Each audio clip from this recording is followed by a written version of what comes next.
All right, straight up at 2 o'clock, this is a weather impact alert. I'm meteorologist Matt Scott. We have been prepping you for this system for days, and now we're going to walk you through the storm as it unfolds, town by town, hour by hour. And right now, what we can tell you is the higher end totals are starting to verify, especially when you consider the rate of snow that's starting to increase over the course of the rest of the afternoon into the early evening. We're already getting reports of some towns approaching half a foot, and that's even before the main thrust of this storm. Over the next few hours, again, 1, 2, maybe 3 inches of snowfall possible in some parts as the bulk of this energy starts to track to the south of us. By the way, and we've been watching this all across the nation, this has been a crippling storm with ice, a huge problem across much of our nation's midsection. We are happy to report that for us, it is just about all snow. There may be a little sleet at the shoreline, but by and large, we are not looking for anything other than a lot of snow. I mentioned up-to-date snow reports. We did not plan this for Bridgeport, but 5 inches in Shelton and Bethel, 4 inches in West Haven, 5.3 in New Fairfield already. I mentioned snow totals likely to be on closer to the higher end. Listen, it doesn't mean everyone's going to get 18 inches, a foot and a half of snow. It does mean that you're getting obviously a lot. Even if you get on the lower end of the shoreline, maybe just 8 inches. That is still enough to leave a pretty strong mark on the state. And as a result, it's going to take a while for this to clean up for 2 reasons. One, obviously we've got to get ahead of this so that we can get the roads cleared up. Tomorrow, just about everyone, all the kids under a snow day. Not exactly going to be a great day to be out and about. All right, here's Hartford and New Haven. Let's take a look at Hartford first, and you will see a live look at what you can't see much of. And the reason is because of the visibility, which has really decreased over the course of the last hour. That's one of the many reasons why, obviously, we do not want you on the roads. Let's switch gears, take you down to the south and east. There's a live look at Mohegan Sun. Normally, again, you can see the Thames River wrapping around the resort, but this camera vantage point with the snow, with the heavy blowing snow, no, you can't even see that far. So that's kind of, as we come back live to the radar, that's kind of the concern that we have. You know, we always say, listen, be in place before the first flake arrives. You know that. Well, that's exhibit A and B right there. We've got moderate snowfall coming down. We have it coming down in some parts at a pretty good clip. And so as the snowfall rate increases, the visibility decreases. It's a light, fluffy snow, so the wind is blowing it around. Again, have I given you any reason why you should think it's okay to drive in this? No. This is one where you just stay home. Let's take a look, take you through a tour on the live radar where you see the deeper shades of blue. We're talking about the increased accumulation rates. So from Yukon over to Chaplin, down into Sprague, Lisbon, Griswold, Plainfield, up 395, seeing a pretty decent snow. We'll take it down to New London. I just showed you the Mohegan Sun over in Montville, just south of Norwich, north of New London, and Groton over the water. You can see, again, it's pretty steady all the way back from Old Saybrook and Fenwick through Westbrook, Clinton, Madison, Guilford, Brantford, East Haven, New Haven. I think I got them all in order. One more look. We'll go in a little closer just to show you the Litchfield Hills. We've been wondering if the highest of the high elevations and farther to the north, the snowfall amounts may be the greatest.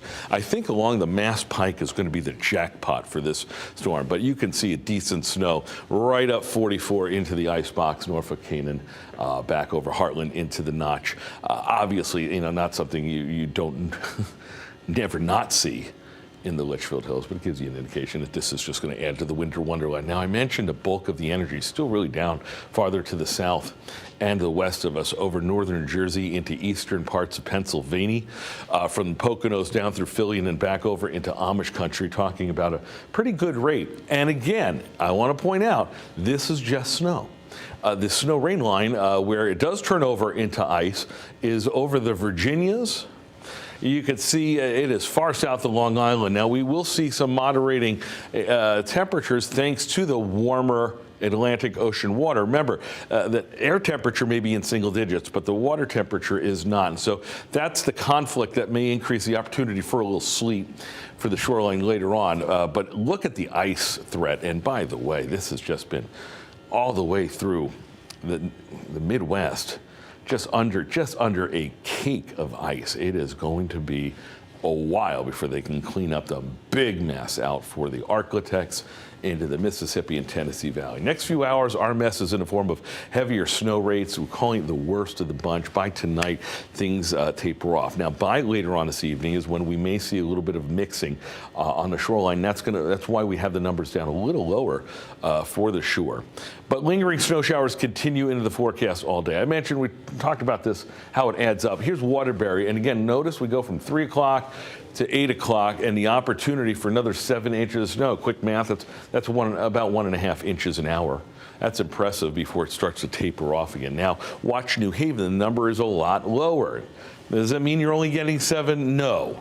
Your mileage varies, but what we can tell you is as we go into the evening and it switches over to a little sleet, a little wintry mix, that will do two things. One, it will keep the storm totals a little lower. Two, it will compact it a bit. So we can't stress this enough. If you're watching us along 95, if you're south of 95, try and get out and clean up what you can while the snow's coming down, because once that sleet comes in, it's going to make it a lot harder for you to remove this. Take you up to Putnam, where you, again, looking for the potential for the biggest numbers. And again, we're starting to think that some of these higher totals are definitely going to verify, especially if we get the next 6 hours at 1 inch to an hour. That's about a foot right there, in addition to what we've already seen.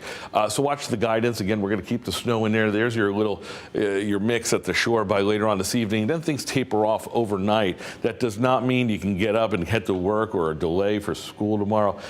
There's going to be a lot to clean up, and we'll call for an additional few snow showers throughout the afternoon tomorrow into the evening. I put up the snowfall rates. Again, we keep hammering this home, but it bears watching that even when the smallest snowfall rate, the guidance is suggesting, is just over 1 inch as we go into the evening hours. You're talking about impressive amounts. By tomorrow morning, obviously, we are long done with this part of the storm, but the numbers, they are impressive.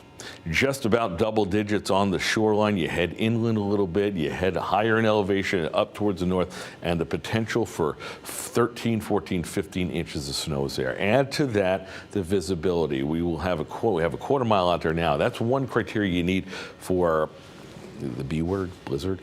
This is not a blizzard. Let me make this clear. But with the visibility that low, they're almost, with the winds starting to pick up a bit, there are blizzard-like conditions out there to contend with. So for the next few hours, here's what you need to be concerned with. It's mainly heavy snow. It's mainly into the evening, which means stay off the roads. There is a commercial travel ban in effect. I was just on the streets of downtown Hartford. The ones that are plowed, they're okay. The ones that are not, they are not. And it's going to take a lot for crews to kind of stay up with this storm. Not looking for much in the way of outages, but we're keeping an eye on UI and Eversource. And then icing, again, that's farther to the south, thankfully. Not a problem for us. So the next 12 hours, temperatures stay in the lower 20s as we get snow, maybe a little mix. And then into tomorrow, we're looking at, again, only lower 20s. And that's the other part of this storm. Long range, we keep the weather impact alert going because the temperature does not warm up at all. As a matter of fact, latest updated guidance suggesting around 0 for the lows, especially for Thursday and Friday morning. So in other words, get whatever you can out of the way today, because it's not going anywhere. And so we want to absolutely make sure that whatever it is that you've got, that you're obviously taking care of your sidewalks, your walkways, your driveways before things get even harder to remove. Trusted coverage, local focus, that's Fox 61 Connecticut. We are covering this storm, and we're going to keep the coverage going. We're going to do it on Fox 61 Plus at 3 o'clock. Sam Samperi and I will join you on Fox 61, the original style TV. We'll do that nonstop from 3 to 5:30 leading up to the championship NFL game. And then we'll have a full coverage at 5:30 and then, of course, all night. So we're keeping coverage. We're keeping coverage on Fox 61 live. Remember, our coverage does not stop when the broadcast ends. We're continuing updates right here live on Fox 61 Plus.